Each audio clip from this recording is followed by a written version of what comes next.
नमस्कार, मैं संकेत आउटे। मार्केट अभी रेंज बाउंड नजर आ रहा है। आज भी मार्केट ने ओपनिंग अच्छी खासी करने की कोशिश की, बट वो सस्टेन नहीं कर पाया। एक ग्रोथ दिखाई दी, फिर से मार्केट ने एक अच्छा खासा डाउनफॉल दिखाई दिया। निफ्टी 50 की अगर हम बात करें, एक माइनर ग्रोथ आई, फिर से मार्केट फॉल करने की कोशिश की है। अब मैं बात कर रहा हूँ 2 बजे के आसपास में ये वीडियो शूट कर रहा हूँ। यहाँ से मुझे क्लियरली नजर आ रहा है कि मार्केट अच्छा खासा रेंज बाउंड है। कल का ही चार्ट कॉपी पेस्ट है, बड़ा कुछ मूव आइदर साइड मुझे नजर नहीं आ रहा है। कुछ दिनों से आप मान सकते हो, 3-4 दिनों से मार्केट एक ही रेंज में है। यहाँ से ना बड़ी मूव आ रही है, ना नीचे कोई फॉल नजर आ रहा है। आज के अगर अच्छे खासे कंट्रीब्यूटर आप देखो तो आपको पता चल जाएगा कि फार्मा ने अच्छा खासा परफॉर्म किया है, पीएससी ने, एफएमसीजी ने एक अच्छा परफॉर्मेंस दिया है। 1-1.5% की ग्रोथ हमें नजर आ रही है।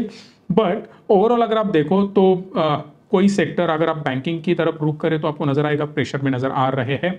एचडीएफसी ने अच्छा खासा परफॉर्मेंस दिखाया है, आज भी एचडीएफसी ग्रीन में है। इसका मतलब एचडीएफसी सपोर्ट कर रहा है बैंकिंग को और निफ्टी को भी। एचडीएफसी ने अच्छा परफॉर्म किया है, महिंद्रा एंड महिंद्रा ने किया है, एसबीआई एंड अदानी एंटरप्राइजेस है, टाटा मोटर ने बहुत अच्छा खासा ग्रोथ आज दिखाया है और सिप्ला ने भी दिखाई है। इसका मतलब ये 5-10% से बिल्कुल ग्रो नहीं हुआ है, हार्डली 1-2% से ही ग्रोथ इनकी नजर आई है। फिर भी मार्केट को होल्ड करने में इनका बहुत बड़ा हाथ है। अब मेजर अगर हम बात करें ना, मैंने ऑलरेडी आपको बोल रखा है कि मार्केट को इतनी आसानी से गिरा नहीं सकते ये लोग जो भी एफआई सेल कर रहे हैं, क्योंकि डीआईज वहां पे इन्वेस्ट करेंगे। मार्केट में शार्प अप ट्रेंड नहीं दिख रहा है। इसका रीजन मैं आपको बता देता हूं कि जो भी डीआईज है ना, उन्होंने पैसा सेव करके रखा है। इसका मतलब क्या है, जो आप म्यूचुअल फंड में इन्वेस्ट कर रहे हो उन्होंने पैसा पार्क करके रखा है डेट्स में या कैश में। अब आप पूछोगे इसका रीजन क्या है। इसका रीजन सिंपल है कि उनको पता है एफआईज हेवीली सेल कर रहे हैं, तो जब भी एफआईज सेल करेंगे ये मार्केट को कवर अप करने की कोशिश कर रहे हैं, तभी ये लोग इन्वेस्ट कर रहे हैं। इसका मतलब मार्केट में शार्प फॉल बिल्कुल नहीं दिख रहा है। रीजन वही है। अगर डीआईज के पास उतना पैसा नहीं होता ना, अगर आपके म्यूचुअल फंड में इतने ज्यादा इन्वेस्टमेंट्स नहीं होते, तो डेफिनेटली मार्केट हेवीली आज गिर जाता, या ये सडन एक फॉल हमें नजर आता 4-5-10 दिनों का। बट वो बिल्कुल सामने हमारे नहीं दिख रहा है। भले ही पनौती लोग अलग अलग कॉमेंट्री कर रहे, कोई फर्क नहीं पड़ता है। अब पनौती मैं बिल्कुल भी शक्तिकांता दास को नहीं बोल रहा हूँ, ये मैं कुछ लोगों को बोल रहा था, ये भी समझ लेना। शक्तिकांता दास से रिलेट मत करना इस चीज को, वो सब्जेक्ट अलग है। अब न्यूज है शक्तिकांता दास जी की, जो गवर्नर है हमारे आरबीआई के। उनके 2 मिक्स स्टेटमेंट है। अब उनका ओवरव्यू अगर आप देखो तो पॉजिटिव है, बट अगर उनका स्टांस आप देखो तो टोटल कॉशियस नजर आ रहा था, या निगेटिव भी बोल सकते हो। निगेटिव शेड उनके स्पीच में नजर आ रही थी। जेरोमी पावेल और इनमें बहुत तगड़ी सिमिलरिटी मुझे नजर आती है। एक चीज देखो, अब यहाँ पे उन्होंने क्लियरली बोल दिया कि रेपो रेट इज अनचेंज्ड, इसमें कोई भी वो चेंज नहीं कर रहे, रेपो रेट सेम रहेंगे, थोड़ा भी बदलाव नहीं होगा, 6.5 रहेगा। अब मजेदार चीज ये है कि उन्होंने ये बोला है 2025-26 के बीच में अपना जो इन्फ्लेशन है वो उनको कंट्रोल में लाना है। अभी इन्फ्लेशन अगर आप देखो तो 5% प्लस है, 5.1% समथिंग आप मान सकते हो। अब वो उनको 4.5 या 4.3% के आसपास लेके आना है। सिंपल चीज याद रखो, वहां तक आएगा, 4 के नीचे रहने दो, फिर हम रेट कट करेंगे। इसका मतलब यह है कि मंगल ग्रह हमारे नजदीक आने दो, फिर हम देखेंगे। भाई साहब ऐसे होता नहीं है। अगर आपको इकोनॉमी को स्टेबल रखना है दोनों वेज में, तो रेट कट करने होंगे। महंगाई क्यों बढ़ रही है, मैं बार बार चिल्ला के आपको यही बोल रहा हूँ, महंगाई बढ़ रही है, reason behind that farming. Farmers की वजह से महंगाई बढ़ रही है। आप बोलोगे कि फार्मर को हटा दे देश से, बिल्कुल नहीं है। फार्मर हमें चाहिए, बट उनका विकास होना चाहिए। इंडस्ट्रियलिस्ट अगर आप देखो, या इंडस्ट्री का प्रोडक्शन देखो, तो आपको पता चलेगा कि वो बढ़ता हुआ नजर आ रहा है। इन्फ्लेशन जो है ना तभी कम होगा जब फार्मिंग से आउटपुट और ज्यादा आएगा, क्वालिटी आएगा, और जिसकी डिमांड है वही आएगा। महाराष्ट्र की बात करते रहता हूँ, महाराष्ट्र में तो महाराष्ट्र की पहले बात करते हैं। हमारे यहाँ देखो यार, मैक्सिमम गन्ना बनाया जाता है। अब गन्ने की डिमांड कितनी है, एक्सपोर्ट कर रहे हो तुम शुगर। अब मैक्सिमम हमारे यहाँ के फार्मर कोल्हापुर एरिया के क्या सोचते हैं, मैं गन्ने की खेती करूंगा। सिंपल है यार, गन्ना लगा दो, 1 साल के बाद काट दो, जो भी पैसा आएगा आराम से आएगा। थोड़ी मेहनत करनी पड़ती है, बहुत ज़्यादा मेहनत नहीं करनी पड़ती है। अगर आप वेजिटेबल की तरफ जाओ, बहुत ज़्यादा मेहनत करनी पड़ती है, और उसमें से बारिश हो गई, चलो वेजिटेबल का जो भी पैसा लगाया जीरो हो गया। वो एक्चुअली सट्टेबाजारी हो जाती है जब आप वेजिटेबल की तरफ जाते हो। थोड़ा सा हार्ड वर्ड है, बट समझ लेना, आप समझदार हो। होता यह है, वो लगा देते हैं, एकदम सूखा पड़ जाता है, एकदम बारिश आ जाती है, सब गायब।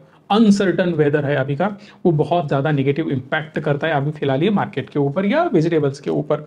सो सेफ क्या है, गन्ना एक बार लगा दिया, 10-15 दिन इधर उधर हुआ कोई फर्क नहीं पड़ता है। सो गवर्नमेंट को पहले इसके ऊपर फोकस करना पड़ेगा। भाई साहब, वेदर के ऊपर हम क्या कर सकते हैं, किस प्रकार से हम टेक्नोलॉजी बना के दे सकते हैं फार्मर्स को, किस प्रकार से हम जो भी सीड्स के ऊपर हम R&D कर सकते हैं उसको और बेटर बना सकते हैं। बहुत सारी चीजें हैं, अब यहाँ पे मैं बिल्कुल डिस्कस नहीं करूंगा। जब तक ये नहीं होगा तब तक इन्फ्लेशन कंट्रोल में नहीं आएगा। मैं बार बार बोल रहा था, इलेक्शन के बाद इन्फ्लेशन किसी के कंट्रोल में बिल्कुल भी नहीं रहेगा। अब जो बोला जा रहा है ना 4% तक लेके आएंगे फिर रेट कट करेंगे, दिमाग से निकाल दो। ये 4% इन्फ्लेशन बिल्कुल नहीं आने वाला, क्योंकि जिस प्रकार से अभी एक्शंस गवर्नमेंट की तरफ से लेके लिए जा रहे फार्मर्स के लिए, आई डोंट थिंक सो कि ये अभी के लिए तुरंत रिजल्ट दिखाएंगे। इसके लिए बहुत टाइम जाने वाला है फार्मर्स को इस लेवल पे लेके जाने के लिए कि वो जो डिमांड है वो प्रोड्यूस करे, और वो प्रोड्यूस करने के बाद उनको बहुत अच्छा खासा इंसेंटिव मिले। कौन क्यों काम करेगा भाई साहब? जब तक उसको इंसेंटिवाइज नहीं किया जाएगा तब तक वो काम नहीं करेगा। एक फार्मर अगर गन्ना छोड़ के उसको रेगुलर सब्जियां लगानी है, उसको बहुत ज्यादा प्रोड्यूस करना है, तो उसके लिए उसको इंसेंटिव तो मिलना चाहिए ना। अगर वो उसको प्रोड्यूस करेगा और बोलोगे 1 रुपए पर केजी हम लेंगे, तो वो होगा नहीं। तो उसके ऊपर पहले काम करना होगा। दूसरी बात, रेट कट तो करना ही होगा, नहीं करोगे इंडस्ट्री पे इम्पैक्ट होगा, ओवरऑल इंडिया की ग्रोथ पे इम्पैक्ट होगा, और उसके साथ साथ स्टॉक मार्केट को भी उसका नेगेटिव इम्पैक्ट होने वाला है।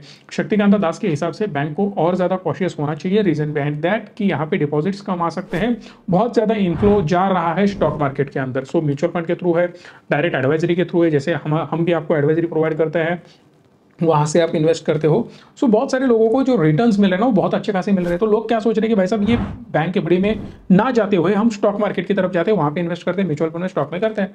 ऑलरेडी हम हेल्प भी करते हैं इस नंबर को कॉल करके, आप अगर इन्वेस्ट करते हो तो।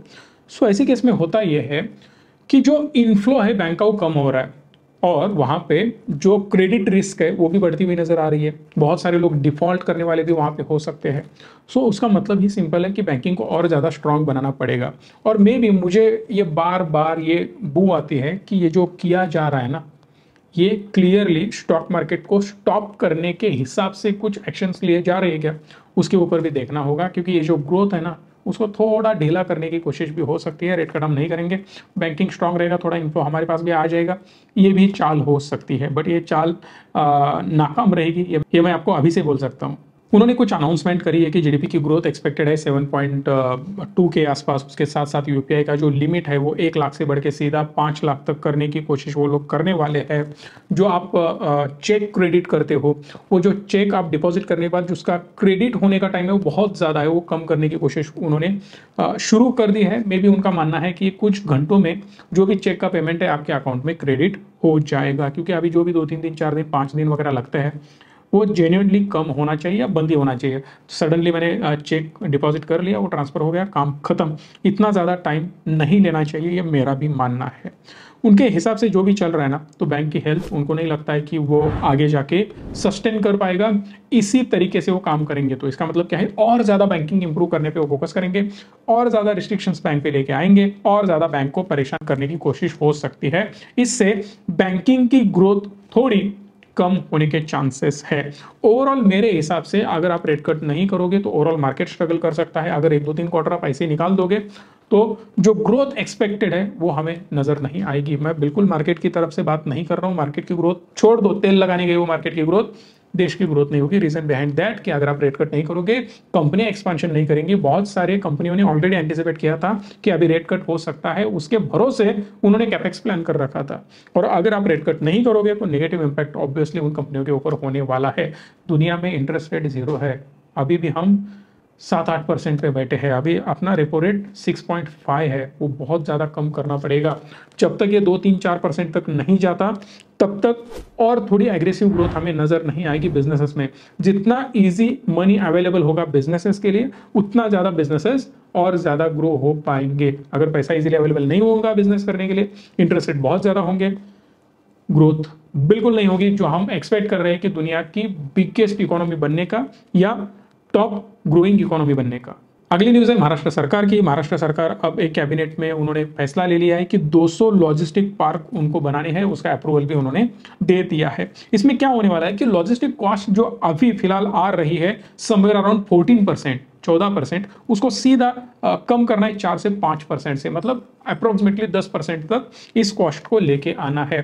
सो इस पे होगा क्या तो मल्टीपल हब्स इनको बनाने होंगे, रोड्स बढ़िया बनाने होंगे, लॉजिस्टिक की सर्विस और ज़्यादा इंप्रूव करनी होंगी। अब इससे होगा कौन कौन सी चीज़ें, ये मैं बता देता हूँ। सिर्फ लॉजिस्टिक सेक्टर का भला होगा, ये आपकी गलत फैमिली है, वो मैं आपको बता देता हूँ। बट पहले ये मैं बताना चाहता हूँ कि जो भी ये प्रोजेक्ट है, इस पे 30,000 करोड़ से भी ज़्यादा रेवेन्यू एक्सपेक्टेशन है। उसके साथ साथ 5 लाख से भी ज़्यादा जॉब क्रिएट हो सकते हैं। 5 से 7,000 करोड़ की इनिशियल इन्वेस्टमेंट होगी। जहाँ से मैं वीडियो बना रहा हूँ, कोल्हापुर और इंचलकरंजी एरिया में 300 एकड़ एरिया ऑलरेडी अलॉट कर दिया है। सो यहाँ पे और ज़्यादा बड़ा हब बनाने की कोशिश हो सकती है। अब स्टॉक्स फोकस में कौन कौन से रहेंगे, तो अल कार्गो रहेगा।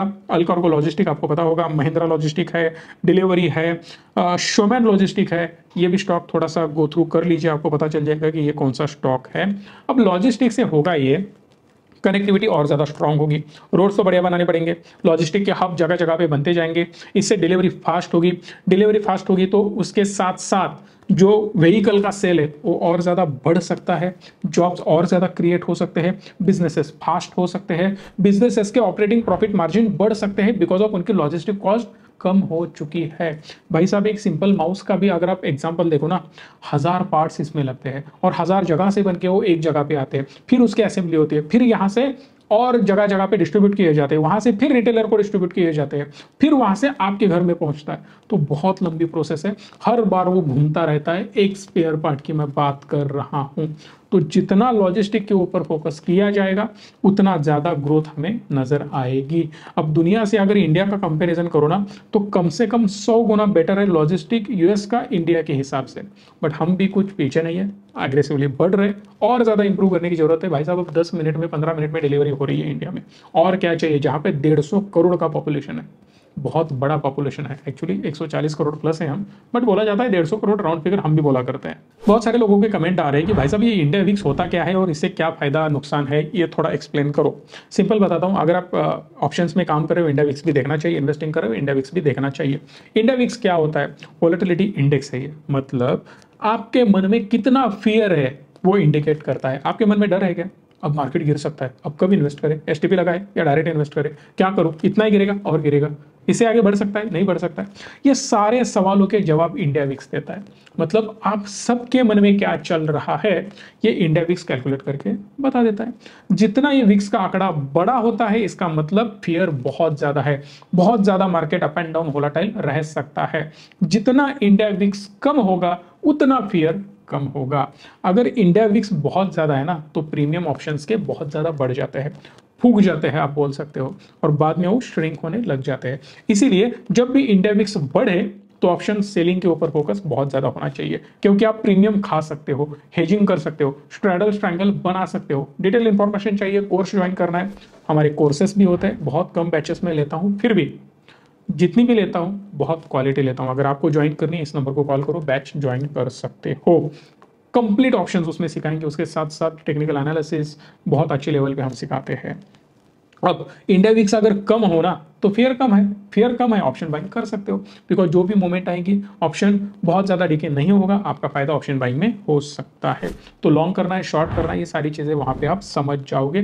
धीरे धीरे इंडिया विक्स पढ़ना शुरू करो, उसको रिलेट करना शुरू करो और उसका यूज़ भी करना शुरू करो, तभी आपको बहुत अच्छा फायदा आपके ट्रेडिंग जर्नी में दिखाई दे सकता है। तो और एक सेगमेंट हमने ऐसे ऐड कर रखा है, रीजन बिहाइंड दैट, कि आपके जो भी डाउट्स होंगे, जो भी क्वेश्चंस होंगे, हम कवर करते चले जाएंगे। जो भी डाउट्स है प्लीज़ एक बार कमेंट कर देना, क्योंकि अगली वीडियो में उनको कवर करना चाहता हूं। इसीलिए चैनल को सब्सक्राइब करो, बेल आइकॉन बहुत इंपॉर्टेंट है, क्योंकि जैसे ही मेरा वीडियो आए आपके पास पहुंच जाएगा।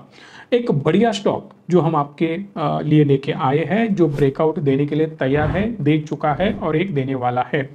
एसआरएफ के बारे में हम बात करेंगे, कोई भी बाइंग सेलिंग का रिकमेंडेशन नहीं है। मैंने एक सेगमेंट शुरू किया है, कुछ स्टॉक के बारे में भी हम डिस्कस करने वाले हैं, इसलिए 2 स्टॉक में डिस्कस करने वाला हूं। एक स्टॉक का नाम तो आपने सुना भी नहीं होगा, मैं गारंटी के साथ कहता हूं। सुना होगा तो कमेंट बॉक्स में बताना, नहीं सुना होगा तो कमेंट बॉक्स में वो भी बोल सकते हो। बजट में फार्मिंग के लिए बहुत ज़्यादा कुछ अनाउंसमेंट करी गई है, आपको पता है, वो बार बार मैं रिपीट नहीं करूंगा। उसका फायदा इस कंपनी को हो सकता है, नाम है एसआरएफ। रेंज बाउंड स्टॉक है, बहुत दिनों से एक ही रेंज में घूम रहा है। अब बहुत दिन अगर एक कोई स्टॉक रेंज में होता है तो ब्रेकआउट देने के चांसेस बहुत ज्यादा नजर आते हैं। सो अगर इसकी रेंज अभी टूटने वाली है तो हमें एक बार इसको देखना होगा, आपको अलर्ट रहना होगा, टूटता है नहीं टूटता है वो देख के आप डिसीजन ले सकते हो, क्योंकि फार्मिंग और केमिकल फार्मिंग इसमें बहुत ज़्यादा ग्रोथ नज़र आ रही है, क्योंकि फार्मिंग रिलेटेड या एग्रोकेमिकल स्टॉक जो भी है उसमें बढ़ोतरी नज़र आ सकती है, ये एनालिस्ट का मानना है, ये रिसर्च है। उसके साथ साथ एक स्टॉक में डिस्कस करना चाहता हूँ, ITD सीमेंटेशन। सीमेंट बिल्कुल नहीं बनाती है, रियल एस्टेट में काम करती है कंपनी, बहुत तगड़ा ब्रेकआउट हो चुका है और बहुत बड़ी कैंडल के साथ इन्होंने ब्रेकआउट अभी दिखाया है। डाइवर्सिफाइड कंपनी है, समवेयर अराउंड 9,500 करोड़ का मार्केट कैप इनका नजर आ रहा है, जहां पे सेल्स ग्रोथ 3 साल की 41% की है। पीई रेशो अभी भी 29 है, जो जस्टिफाई करता है। प्रॉफिट मार्जिन बहुत तगड़े कंपनी के बढ़ रहे, क्वार्टरली रिजल्ट आप देखो आप 2380 करोड़ का नेट सेल्स है, जहां पे 100 करोड़ का प्रॉफिट है। आज तक का सबसे ज्यादा सेल्स इन्होंने किया है और सबसे ज्यादा प्रॉफिट भी किया है। कंपनी गवर्नमेंट के कॉन्ट्रैक्ट्स लेती है, जहां पे डायरेक्ट गवर्नमेंट से उनको जो भी कॉन्ट्रैक्ट मिलते हैं और जो भी ये गवर्नमेंट के साथ काम करते हैं वो है 45%, और जो PSU के साथ उनको काम मिलता है 20%, और प्राइवेट सेक्टर से 35% के आसपास इनको काम मिलता है। ओवरऑल कंपनी के पास 20,000 करोड़ से भी ज्यादा ऑर्डर बुक अवेलेबल है। सो जिस प्रकार से ग्रोथ हो रहा है चार्ट का, फंडामेंटली कंपनी का प्रॉफिट का काबिले तारीफ है। एक बार नजर घुमा लेना, मोमेंटम के तौर पे हम इसको एक बार देख सकते हैं, and this is only for education purpose, not as a advisory. आशा करता हूं आपको वीडियो अच्छी लगी होगी, इसलिए आप लाइक शेयर करके चैनल को सब्सक्राइब करेंगे। धन्यवाद। Stay tuned and stay positive.